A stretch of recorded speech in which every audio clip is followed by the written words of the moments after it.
આજે બનાવીશું આપણે કોઠેબાની ચટણી એકદમ ચટપટી। એના માટે આપણે કોઠેબા લઈ લઈશું અને આ રીતના આપણે છોલી દઈશું। આ રીતના બધા કોઠેબાને આપણે છોલી દેવાના। છોલીને આપણે આ રીતના કટિંગ કરી દઈશું। હવે આપણે સિલવટો લઈ લઈશું। લાલ મરચાં છે જેને આપણે 5 મિનિટ ગરમ પાણીમાં પલાળી દીધા હતા। આને આપણે સરસ વાટી દઈશું। આ રીતના આપણે વાટી દેવાના।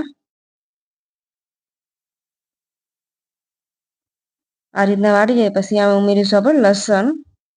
આને પણ આપણે સરસ વાટી દેવાનું।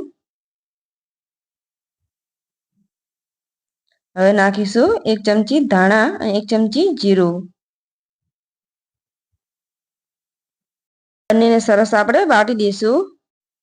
હવે ઉમેરીશું આમાં આપણે કોઠેબા વાટીને સરસ મિક્સ કરી દઈશું અને આ રીતને બધું વાટી દેવાનું।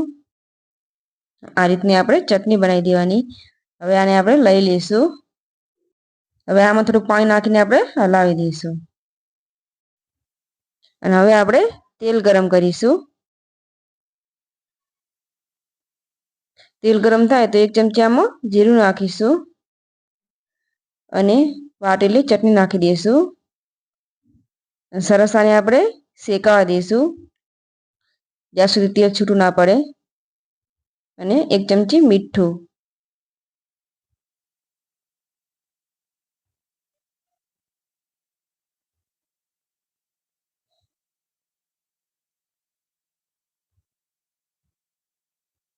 આ રીતનું આપણે ચટણી હવે તૈયાર છે। તેલ પણ એકદમ છૂટું પડી ગયું છે તો આને હવે સર્વ કરીશું બાજરીના રોટલા જોડે।